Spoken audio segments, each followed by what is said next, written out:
सास बहू का प्यार।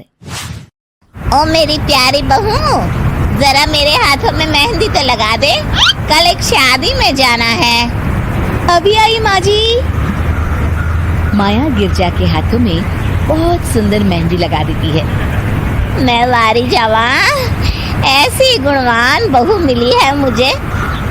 अरे मुझे भी तो इतनी प्यारी सास मिली है। दोनों हंसने लगती हैं।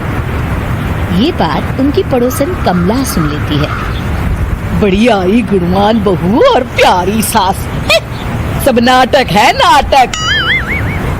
कमला स्वभाव से बहुत तेज होती है। उसकी अपनी बहू से बिल्कुल नहीं बनती, इसीलिए वो गिरजा से जलती है। अगले दिन मंदिर में, अरे गिरजा बहन, आज शाम मंदिर में कीर्तन का प्रोग्राम है, आप आएंगी ना? हाँ हाँ जरूर। वही तो, कम से कम इसी बहाने इन बहुओं से छुटकारा तो मिलेगा। कैसी बातें कर रही हो कमला, मेरी बहू तो साथ आएगी। अरे माया कितने अच्छे भजन गाती है, तुमने नहीं सुना? हाँ हाँ, ठीक ही गाती है। मैं तो रोज शाम को माया से भजन सुन के ही सोती हूँ। हाँ हाँ, अब मैं चलती हूँ, मुझे देर हो रही है। शाम को मंदिर में, वाह माया बिटिया, आज तुम्हारा भजन सुन के तो मन खुश हो गया। धन्यवाद पंडित जी। माँ जी चाहती थी कि मैं आऊँ, इसीलिए मुझे आज यहाँ गाने का मौका मिला। भाई धन्य हो गिरजा, इतनी प्यारी बहू मिली है तुम्हें। सो तो है पंडित जी। कमला दूर खड़ी सब सुन रही होती है। इनका प्यार तो अब मैं निकालती हूँ। अगले दिन कमला छत से माया को आवाज लगाती है। अरे माया, जी बुआ जी।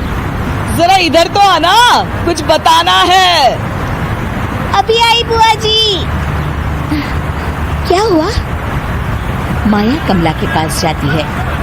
पता है, कल सुबह गिरजा मंदिर में कह रही थी कि उसकी किस्मत फूट गई जो उसे तेरे जैसी बहू मिली। अच्छा बुआ जी, किसी बात पर गुस्से में कह दिया होगा। आप तो जानती हैं माँ जी मुझे कितना प्यार करती हैं। अरे वो चाहती ही नहीं थी कि तू मंदिर में आए, वो तो मेरे बहुत कहने पर तुझे लेकर आई। दरअसल बुआ जी, घर पर बहुत काम रहता है ना, इसलिए माँ जी ने सोचा होगा मैं थक जाऊंगी। देखिए ना, कल हम मंदिर से देर रात घर आए तो उन्होंने कोई काम मुझे अकेले नहीं करने दिया। खाना उन्होंने खुद बनाया। अरे ये कलमुही तो अपनी सास की बुराई करने को तैयार ही नहीं। और कुछ बुआ जी? है?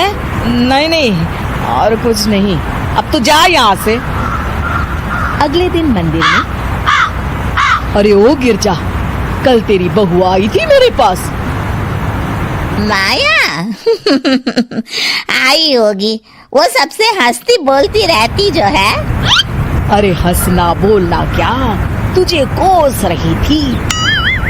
ऐसा हो ही नहीं सकता, तुझे सुनने में कोई गलती हुई होगी। कसम से गिरजा, वो कह रही थी मुझे तो मेरी सास ने नौकर समझ लिया है। दिन भर घर का काम करती रहती हूँ मैं, और मेरी सास आराम करती है। अरे ज्यादा काम से थक गई होगी तो गुस्से में कह दिया होगा। वैसे भी काम तो वो करती ही है। मुझे आराम की आदत उसी ने लगाई है। हाँ। जो भी हो, थोड़ी नकेल कस ले, बाद में ये बहुएं सास को घर से ही निकाल देती है। कैसी बातें करती हैं कमला। मैं तो कहूँगी तू अपनी बहू के साथ प्यार से रहा कर, इधर उधर की बातों में ज्यादा ध्यान मत दिया कर। बड़ी आई मुझे सिखाने, मैंने तो तेरी भलाई के लिए कहा था, नहीं सुनना तो जा यहाँ से। अगले दिन, क्या हुआ माँ जी? कमला बुआ जी क्या कह रही थी? तू तो जानती है कमला और उसकी बातें। हाँ हाँ, बड़ी परेशान है हमारा प्यार देखकर। अरे ना समझ है वो। दोनों खिलखिलाने लगती हैं। शाम को कमला मंदिर के कोने में अकेली बैठी होती है। क्या हुआ कमला बेटी? पंडित जी, मैं बहुत परेशान हूँ। मेरी बहू मुझे प्यार नहीं करती। वही गिरजा की बहू उस पर जान छिड़कती है। ये तो अपनी अपनी करनी है बेटा। गिरजा की बहू ही नहीं, गिरजा खुद भी तो अपनी बहू को जान से ज्यादा चाहती है ना। सो तो है। बस बिटिया, इसी में सारा भेद छुपा है। प्यार दो तो प्यार मिलेगा ही। और कभी आपस में मन मुटाव हो भी जाए तो उस बात को भुला दो। गलतियां तो हम सबसे होती हैं, आखिर हम सब इंसान ही है ना। ये तो आप सही कह रहे हैं पंडित जी। अब जाओ और दूसरों की बगिया में आग लगाने की जगह अपने बगीचे के पौधों को सींचो। जी पंडित जी। शिक्षा, दूसरों को अच्छा देख उनसे ईर्ष्या करने की जगह खुद को अच्छा बनाने का प्रयास करें। अगर आपको ये कहानी पसंद आई तो इसे शेयर जरूर करें और हमारे चैनल को सब्सक्राइब करें और बेल आइकॉन को जरूर दबाएं ताकि आपको ऐसे वीडियो का नोटिफिकेशन मिलता रहे। जय हिंद, हंसते रहो, खुश रहो, यही हमारी आपके लिए प्रार्थना है।